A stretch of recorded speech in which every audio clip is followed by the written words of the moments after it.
പരിശുദ്ധ കൃപാസന അമ്മയ്ക്കും തിരുക്കുമാരനും 1000 നന്ദി. എൻ്റെ പേര് സോഫി. ഞാൻ വാഴക്കുളം കദലിക്കാട് വിമലമാത ഇടവകയിൽ നിന്ന് വരുന്നു. ഞാൻ ഉടമ്പടി എടുത്തത് 11/7/2022 എൻ്റെ നിയോഗം എൻ്റെ മകനൊരു ജോലിയായിരുന്നു. അവൻ ബിടെക് കഴിഞ്ഞ് കാനഡയ്ക്ക് പോയി 2 വർഷത്തെ കോഴ്സ് എടുത്ത് കൺസ്ട്രക്ഷൻ പ്രൊജക്റ്റ് മാനേജ്മെൻറ്റ് എന്ന് പറഞ്ഞ് 2 വർഷത്തെ കോഴ്സിന് കാനഡയിൽ പോയി പഠിച്ചു. അത് കഴിഞ്ഞ് അവന് 4 മാസത്തെ ഇൻറ്റേൺഷിപ്പ് വേണമായിരുന്നു. ഞാൻ ഒരു 2018-2019 സമയത്താണ് കൃപാസനത്തെ പറ്റി ആദ്യമായിട്ട് കേൾക്കുന്നത്. അന്ന് ഇതിനെപ്പറ്റി ഒരു ധാരണ എനിക്കില്ലായിരുന്നു. ജസ്റ്റ് കേട്ടു, ഞാനതങ്ങ് വിട്ടു. പിന്നെ സാധാരണ ആൾക്കാരെ പോലെ തന്നെ നമുക്ക് എന്തെങ്കിലും ഒരു ബുദ്ധിമുട്ടുണ്ടാകുമ്പോഴായിരിക്കുമല്ലോ നമ്മൾ മിക്കവാറും ദൈവത്തെ വിളിക്കുന്നത്. അയ്യോ എന്തെങ്കിലും കാര്യങ്ങൾ നടക്കണേ, അല്ലെങ്കിൽ അങ്ങനെ വേണമേ എന്ന്. ചിലപ്പോൾ അങ്ങനെ ആയിരിക്കാം. ഞാൻ അങ്ങനെ ഒരാളായിരുന്നു. അപ്പോൾ ആ സമയത്ത് ഞാൻ ദുബായിലായിരുന്നു. എനിക്ക് എൻ്റെ ബാച്ചിലേഴ്സ് കഴിഞ്ഞിട്ട് അവിടെ ഒരു ജോലി കിട്ടി. ഞാൻ ദുബായിക്ക് പോയി. കൃത്യം പറഞ്ഞു കഴിഞ്ഞാൽ ആ കോവിഡ് തുടങ്ങിയ ടൈമാണെന്നാണ് എനിക്ക് തോന്നുന്നത്. എന്തായാലും ഞാൻ സാക്ഷ്യം എഴുതുന്ന ടൈമിൽ ഞാൻ എൻ്റെ ഇമെയിൽ നോക്കി കഴിഞ്ഞപ്പോൾ ഡേറ്റ് കിടക്കുന്നത് സെപ്റ്റംബർ 17, 2020 അന്നാണ് ഞാൻ ആദ്യമായിട്ട് ഓൺലൈനായിട്ട് ഉടമ്പടി എടുക്കുന്നത്. ആ സമയം ആയപ്പോഴത്തേക്കും എനിക്ക് ഏകദേശം കാനഡയ്ക്ക് പോകാനുള്ള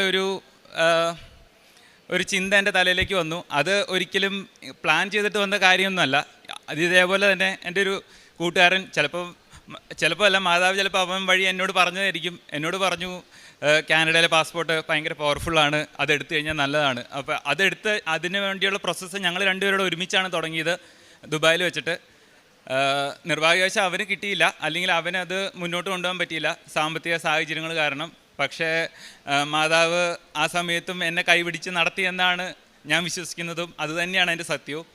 അപ്പോൾ എനിക്ക് വേണ്ടിയിട്ട് അന്ന് നമ്മൾ കൃത്യം കോവിഡിൻ്റെ ടൈമാണ്, എല്ലാ കാര്യങ്ങളും ക്ലോസ് ചെയ്തിരിക്കുന്ന ടൈമാണ്. ഞാൻ തിരിച്ച് 2021 ഫെബ്രുവരിയിൽ ഞാൻ നാട്ടിലെത്തുന്നു. അപ്പോഴും ഞാൻ ഉടമ്പടി തന്നെയാണ്. അത് കഴിഞ്ഞ് അപ്പോഴൊന്നും എൻ്റെ പ്രോസസ്സ് പരിപാടികളൊന്നും നടന്നിട്ടില്ല, കംപ്ലീറ്റ് ആയിട്ടില്ല. എവിടെയൊക്കെ ചെറിയ എന്താ പറയുന്നത് ഹേർഡിൽസ് ഉണ്ടായിരുന്നു.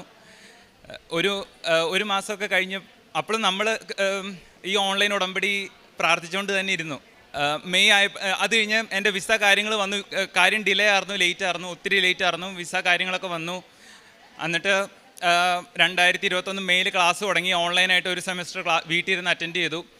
അത് കഴിഞ്ഞ് ഞാൻ 2021 സെപ്റ്റംബർ 1 കാനഡയ്ക്ക് പോകുന്നത്.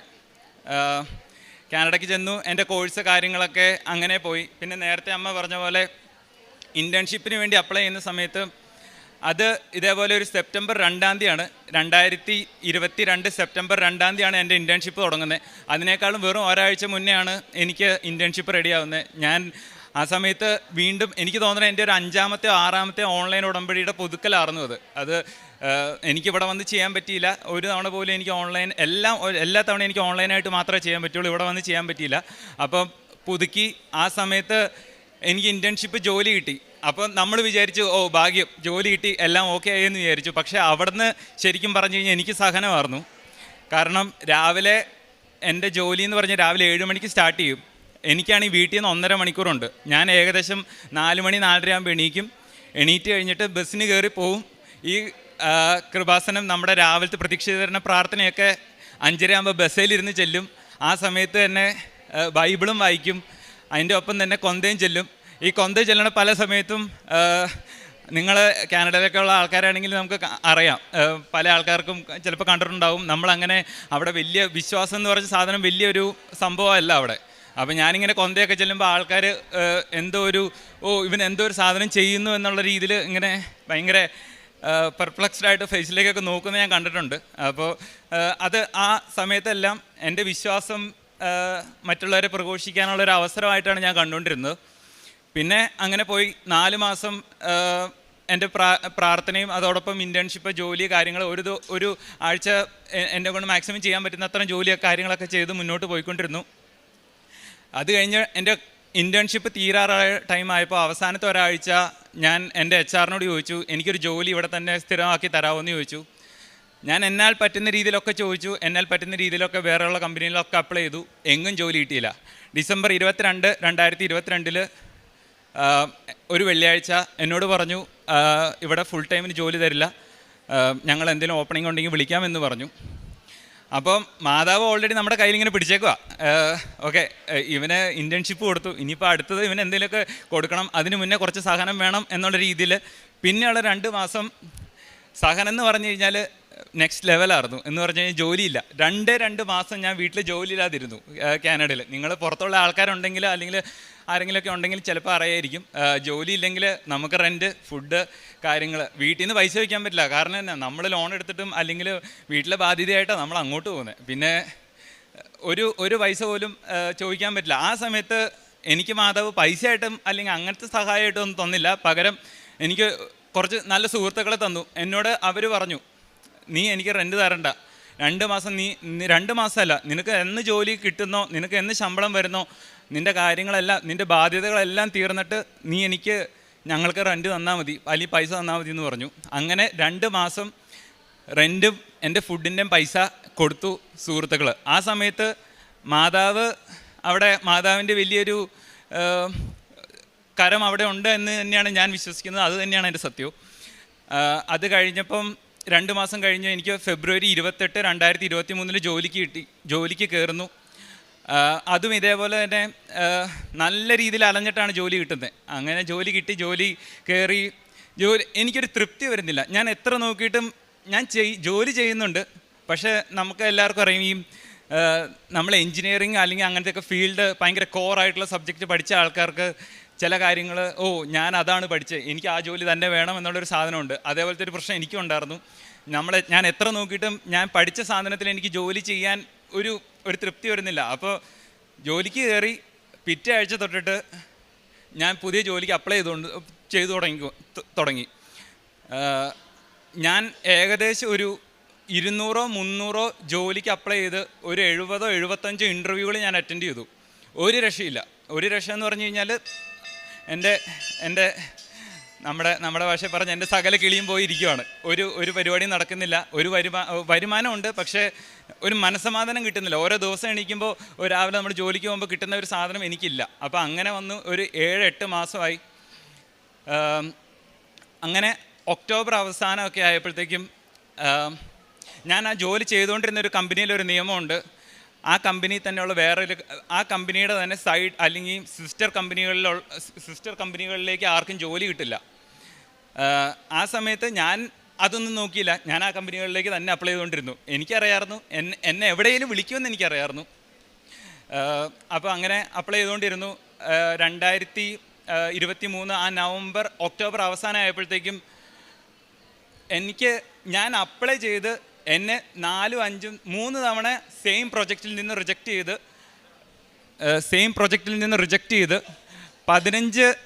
35 ആപ്ലിക്കേഷൻ ഇട്ട സെയിം കമ്പനിയിൽ നിന്ന് ഞാൻ ആപ്ലിക്കേഷൻ ഇടാതെ അവരെന്നെ ഇങ്ങോട്ട് വിളിച്ചു.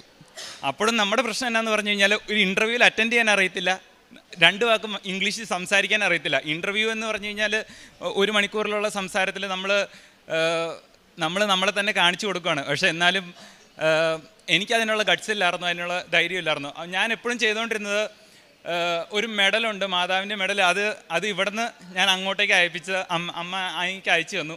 ഇപ്പോൾ ഏത് ഇൻ്റർവ്യൂ അറ്റൻഡ് ചെയ്യുമ്പോൾ ഞാനിത് കൈ പിടിക്കും, തൈലം എടുത്ത് നെറ്റിയിൽ പൂശിയിട്ടാണ് ഞാൻ ഇൻ്റർവ്യൂ ഒക്കെ അറ്റൻഡ് ചെയ്യുന്നത്. പിന്നെ ഉപ്പും യൂസ് ചെയ്യാറുണ്ട്. ഇങ്ങനത്തെ സാധനങ്ങളൊക്കെ എനിക്ക് അവിടെ കിട്ടിയായിരുന്നു. എല്ലാ സാധനങ്ങളും എൻ്റെ കയ്യിലുണ്ട്. എല്ലാ സാധനങ്ങളും അത് യൂസ് ചെയ്യേണ്ട രീതിയിലും മറ്റുള്ളവരെ ഹെൽപ്പ് ചെയ്യേണ്ട രീതിയിലൊക്കെ ഹെൽപ്പ് ചെയ്യുകയോ യൂസ് ചെയ്യുകയൊക്കെ ചെയ്യുന്നുണ്ടായിരുന്നു. അപ്പോൾ ഒരു ദിവസം എനിക്ക് തോന്നുന്ന ഒരു ബുധനാഴ്ച വ്യാഴാഴ്ച എങ്ങാണ്ടാണ് എനിക്ക് അവിടെ സമയം കിട്ടുമ്പോഴൊക്കെ അവിടെ ഒരു മലയാളം പള്ളിയുണ്ട്, വീടിൻ്റെ അടുത്ത് തന്നെയാണ്. ഞാൻ കുർബാന കഴിഞ്ഞ് വീട്ടിലെത്തി. ആ സമയം ആയപ്പോഴത്തേക്കും എന്നേക്കാളും 3 മണിക്കൂർ എഹെഡ് ആയിട്ടുള്ള ഒരു ടൈം സോണിൽ നിന്ന് അവിടെ നിന്ന് എന്നെ വിളിക്കുക. സാധാരണ അങ്ങനെ ഒരു സമയത്ത് ഒരു ഇൻ്റർവ്യൂവിനും ഞാൻ നിൽക്കുന്ന സ്ഥലത്തേക്ക് വിളി വരേണ്ടതല്ല. അവരിങ്ങോട്ട് വിളിച്ചു. എന്നോട് വിളിച്ചിട്ട് ചോദിച്ചു, ഞങ്ങൾക്ക് ഇങ്ങനെ ഒരു ഓപ്പണിംഗ് ഉണ്ട്, താല്പര്യം ഉണ്ടോ എന്ന് ചോദിച്ചു. അപ്പോൾ ഞാൻ പറഞ്ഞു താല്പര്യം ഉണ്ടെന്ന് പറഞ്ഞു. ഉറപ്പായിട്ട് താല്പര്യമുണ്ട്. കാരണം നേരത്തെ ഇൻറ്റേൺഷിപ്പ് കിട്ടി 4 മാസം ജോലി ചെയ്ത കമ്പനിയിലും ആ ഇൻറ്റേൺഷിപ്പ് കിട്ടിക്കഴിഞ്ഞ് ഡിസംബർ 22 എൻ്റെ ജോലി പോയിട്ട് പിറ്റത്തെ ആഴ്ച ആ കമ്പനി തന്നെ വീണ്ടും ഒരു ഇൻ്റർവ്യൂ ചെയ്ത് അന്ന് റിജക്റ്റ് ചെയ്ത ആൾക്കാർ തന്നെയാണ് വീണ്ടും തിരിച്ച് എന്നോട് ഇങ്ങോട്ട് ചോദിക്കുകയാണ്, ഇങ്ങനൊരു ഓപ്പണിംഗ് ഉണ്ട്, താല്പര്യമുണ്ടോ? ഞാൻ പറഞ്ഞു ഉറപ്പായിട്ടും താല്പര്യമുണ്ട്. ഒരാഴ്ച കഴിഞ്ഞു. കൃത്യം പിറ്റത്തെ അല്ല, ഇത് ബുധനാഴ്ചയാണ്. വെള്ളിയാഴ്ച ഇൻ്റർവ്യൂ ഉണ്ടെന്ന് പറഞ്ഞു. ഞാൻ റെഡിയായി, ഇൻ്റർവ്യൂ അറ്റൻഡ് ചെയ്തു. എന്നോട് വെറും 8 മിനിറ്റ് ഇൻ്റർവ്യൂ ഉണ്ടായിരുന്നുള്ളൂ. ഞാനിങ്ങനെ മാതാവിൻ്റെ മറ്റേ കുഞ്ഞു മെഡൽ എൻ്റെ കൊന്തയിലുണ്ട്, അതിങ്ങനെ പിടിച്ചോണ്ടിരിക്കും. അപ്പം അവർ നോക്കുമ്പോൾ നമ്മൾ നല്ല എളിമയായിട്ടിരിക്കുന്നു, നമ്മൾ ഭയങ്കര വിനയത്തോടെയൊക്കെ ഇരിക്കുന്നു. പക്ഷേ അത് മാതാവിന് നെഞ്ചത്ത് ചേർത്ത് പിടിച്ചോണ്ടായിരുന്നത്. ഇൻ്റർവ്യൂ കഴിഞ്ഞു, 8 മിനിറ്റ് ഉണ്ടായിരുന്നുള്ളൂ. എന്നോട് ആകെ ചോദിച്ചത് ശമ്പളം എത്ര വേണമെന്നാണ് ചോദിച്ചത്, വേറെ ഒന്നും ചോദിച്ചില്ല. അപ്പോൾ ഇൻ്റർവ്യൂ കഴിഞ്ഞു. ഒരാഴ്ച കഴിഞ്ഞപ്പോഴത്തേക്കും എനിക്ക് പുതിയ സ്ഥലത്തേക്ക് ജോലി കിട്ടി. ഞാൻ അങ്ങോട്ടേക്കും മാറി. ആ സമയത്തൊന്നും ഞാൻ വിചാരിച്ചില്ല ഓക്കെ അടുത്ത് എന്താണ് ഞാൻ ചെയ്യേണ്ടത്. പക്ഷേ എനിക്ക് ആകെ അറിയാവുന്നത് മാതാവ് എന്നെ അവിടെ എത്തിച്ചു, പുതിയ സ്ഥലത്ത് എത്തിച്ചു. പക്ഷേ അത് കഴിഞ്ഞിട്ട് ഈ പറഞ്ഞ പോലെ ഇൻറ്റേൺഷിപ്പിന് കയറിയപ്പോൾ ഉള്ള 4 മാസത്തെ അതേ കഠിനമായിട്ടുള്ള കാര്യങ്ങൾ ഇപ്പം ഞാൻ അവിടെ പോയിട്ട് 2023 നവംബർ 20 ജോയിൻ ചെയ്തതാണ് അവിടെ. അടുത്ത മെയിനായിട്ടുള്ള കാര്യം എന്ന് പറഞ്ഞു കഴിഞ്ഞാൽ എല്ലാവരെയും പോലെ നല്ലൊരു ജോലിയായി കഴിഞ്ഞ് കഴിഞ്ഞാൽ പിന്നെ PR-നുള്ള കാര്യങ്ങളാണ്. എനിക്ക് PR-നെ പറ്റിയിട്ട്, ഞാൻ പോയ പുതിയ സ്ഥലത്ത് PR-നെ പറ്റിയിട്ട് യാതൊരു ധാരണ എനിക്കില്ല. കാരണം എനിക്ക് അവിടെ എൻ്റെ സാഹചര്യം വെച്ചിട്ട് കിട്ടാൻ ഒരു ചാൻസും ഇല്ല. ആ സമയത്തും എല്ലാ കാര്യങ്ങളും ചിലപ്പോൾ നമ്മുടെ കയ്യിലേക്ക് നേരിട്ട് എത്തിക്കത്തില്ല. ഞാൻ അങ്ങനെ വിചാരിക്കുന്ന ആളാണ്. മാതാവ് ആ സമയത്ത് എൻ്റെ ഒരു കൂട്ടുകാരൻ വഴി വെറുതെ എന്നെ വിളിക്കേണ്ട ഒരു കാര്യമില്ല. അവൻ എന്നോട് വിളിച്ചിട്ട് പറഞ്ഞു, എടാ ഇങ്ങനൊരു സാധനമുണ്ട്, നീ ഒന്ന് ട്രൈ ചെയ്ത് നോക്കാൻ പറഞ്ഞു. ഞാനത് കിട്ടില്ല എന്ന് തന്നെ വിചാരിച്ചു, എന്നാലും ചുമ്മാ ഒന്ന് ട്രൈ ചെയ്തേക്കാമെന്ന് വിചാരിച്ചു. അങ്ങനെ ആ പ്രോസസ്സ് വിചാരിക്കാത്ത രീതിയിൽ കഴിഞ്ഞു. ഈ സെപ്റ്റംബർ 1 ആകുമ്പോൾ ഞാൻ നാട്ടിൽ നിന്ന് ഇവിടുന്ന് പോയിട്ട് 4 വർഷമാവുകയാണ്. ആരെയും കണ്ടിട്ടില്ല, 4 വർഷമാവുകയാണ്.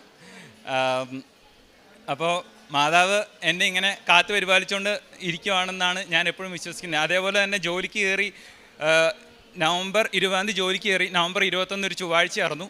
അന്ന് ഞാൻ എൻ്റെ ഓഫീസിൽ ചെന്ന് ഞാൻ ആദ്യമേ ചെയ്തത് എൻ്റെ മോണിറ്റർ പൊക്കിയിട്ട് ആ മോണിറ്ററിൻ്റെ അടിയിൽ ഞാൻ കുറച്ച് ഉപ്പിട്ടു. പിന്നെ ഞാൻ കുരിശ് വരച്ചു.